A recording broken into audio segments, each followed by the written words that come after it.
ஆதி பாரதி சீரியலில் இப்போ ஒரு அட்டகாசமான எபிசோடு வந்திருக்கு. வீடியோ பிடிச்சிருந்துச்சுன்னா லைக் பண்ணிட்டு பாருங்கள் ஃப்ரெண்ட்ஸ்.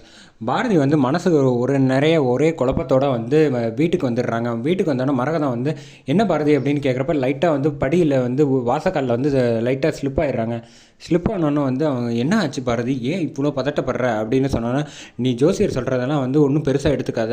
அவங்க வந்து 1000 பேர் 1000 விதமாக சொல்லுவாங்க. நம்ம வேறு ஒரு 2-3 ஜோசியர்கிட்ட கேட்டு பார்ப்போம். நீ இதையே நினச்சி ஃபீல் பண்ணாத அப்படின்னு சொன்னோன்னே இங்கே வீட்டுக்குள்ளே வந்துடுறாங்க. வீட்டுக்குள்ளே வந்தோன்னே வந்து மனசு தாங்க முடியாமல் அழுவ ஆரம்பிச்சிடுறாங்க. வாசு ஃபோட்டோவை பார்த்தோன்னே வந்து நான் தான் காரணமாக வாசு, நீ என்னை விட்டு பிரிஞ்சு போனதுக்கு என்னோடய ஜாதகம் தான் காரணமாக, என் மனசு வந்து ஏற்றுக்கவே முடியலை. இப்போ போதா குறைக்கு இப்போ ஆதிக்கும் அதே பிரச்சனை வரும் அப்படின்னு சொன்னாங்க. என் வாழ்க்கையில் வந்து எல்லா பிரச்சனைகளும் நடந்தது வந்து என்னோடய ஜாதகத்துலையா அப்படின்னு நினச்சி ரொம்ப ஃபீல் பண்ணி அழுவ ஆரம்பிச்சிடுறாங்க. அப்புறம் வந்து ஐயோ ரொம்ப சத்தம் போட்டு அழுகுறமே, அப்படி என்ன பண்ணுறதுன்னு தெரியலன்ட்டு ரூம் கதவை தாப்பா போட்டுட்டு வந்து படுத்துட்டு அழுதுகிட்டு இருக்காங்க. அந்த சமயத்தில் வந்து கரெக்டாக வந்து வாசு வந்து எப்படிலாம் வந்து வாழ்க்கை நடத்தணும் அப்படிங்கிறத எல்லாத்தையும் நினச்சி பார்த்துக்கிட்டு இருக்காங்க.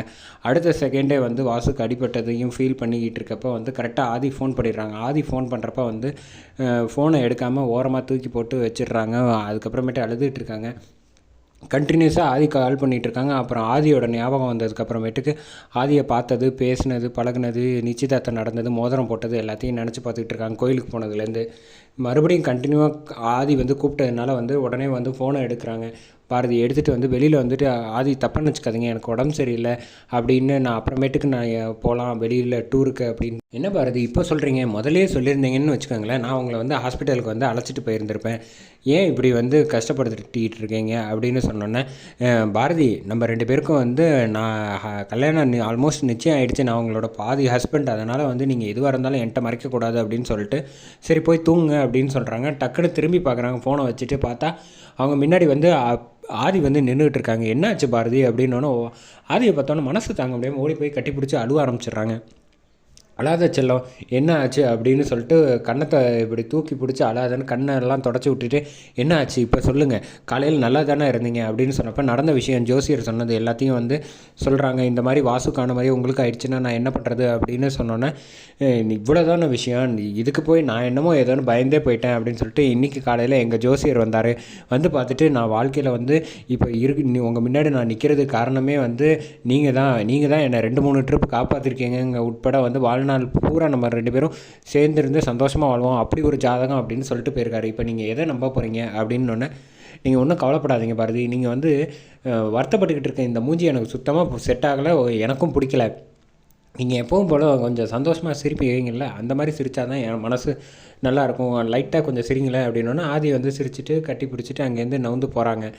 இந்த பக்கம் வந்து வீட்டில் வந்து ஆதி வந்து தனியாக வந்து கேசவன் கிட்ட ஃபீல் பண்ணிகிட்ருக்கேன். என்னடா ஹாலில் போய் இப்படி சோபாவில் படுத்து தூங்கிட்டு இருக்கேன், என்னாச்சு அப்படின்னோன்னே, நீங்கள் 2 பேரும் வெளியில் போகிறேன்னு சொன்னீங்களே பாரதி கூட, போகாமல் இருக்கிறதுக்கு காரணம் என்ன அப்படின்னு கேட்டோன்னே, அது ஒன்றும் இல்லைடா, இந்த மாதிரி நடந்த விஷயம் எல்லாத்தையும் சொன்னோன்னே, அது ஒன்றும் பெரிய விஷயம் இல்லை, ஃப்ரீயாக விட்றா அப்படின்னோன்னே, இது வரைக்கும் நடந்த விஷயம் பாரதி வந்துக்கும் எனக்கும் நடந்ததில் வந்து அம்மாவுக்கு பிடிக்கலன்னு சொன்னது, அவங்க வீட்டில் வந்து சத்தியம் வாங்கினது, அதுக்கப்புறம் துரை கூட கல்யாணம் நடந்தது, இது எல்லாமே வந்து மற்றவங்களால் நடந்தது. இப்போ வந்து நடக்கிறது வந்து பாரதி தன்னோட மனசுக்குள்ளே அவ்வளோ காதலையும் வச்சுக்கிட்டு அவள் வந்து என்னை விட்டு பிரிஞ்சு போகணுங்கிற முடிவு, அதீத அன்புனால வந்து பிரிஞ்சு போகணுன்னு முடிவு எடுத்துட்டாங்கன்னு வச்சுக்கோயேன். அதுக்கப்புறம் அவங்கள வந்து நம்மளால் சமாளிக்கவே முடியாது, அவங்க மனசை மாற்ற முடியாது, அந்த ஸ்டேஜுக்கு கொண்டு போக விடக்கூடாது. அதனால் வந்து நம்ம முன்னக்கூட்டியே வந்து அவங்க மனசில் உள்ள எல்லாத்தையும் கிளியர் பண்ணிடலாம் அப்படின்னு சொல்லிகிட்டு இருக்கப்போ கரெக்டாக வந்து கேசவன் சொன்னாங்க, வேணும்னா வேறு ஒரு 2-3 ஜோசியர்கிட்ட அழைச்சிட்டு போனால் சரியாக போயிட போகுது அப்படின்னோன்னே, அது செட்டே ஆகாது, நம்ம பேச வச்சுட்டு செய்ய சொன்னோம் அப்படின்னு நினச்சிப்பாங்க. அது மட்டும் இல்லை, அந்த முதல் ஜோசியர் சொன்னது தான் அவங்க மனசில் வந்து ஆழமாக பதிஞ்சிருச்சு. ஏற்கனவே வாசுவை இழந்துட்டு தவிக்கிறாங்க, இப்போ வந்து என்னையும் இழந்து தவிக்கக்கூடாது அப்படின்னு ஒரு நிலையான நிலைப்பாட்டு வந்து முடிவு எடுக்கலாங்கிற மாதிரி தான் அவங்க மனசை கொண்டு போய் எல்லோரும் தள்ள பார்ப்பாங்க. அதை வந்து நம்ம எப்படியாவது முறியடிக்கணும் அப்படின்னு ஆதி பேசிகிட்டு இருக்காங்க. விடு பார்த்துக்கலாம் அப்படின்னு சொல்லிடுறாங்க. இந்த பக்கம் மரகதம் வந்து பாரதிக்கு வந்து ஆறுதல் சொல்கிற மாதிரி வந்து மறுபடியும் மனசை குழப்பி விட்டுட்டு போயிடுறாங்க. ஆனாலும் பாரதி இந்த தடவை பெருசாக ஒன்றும் எடுத்துக்கல, கவலைப்படாமல்.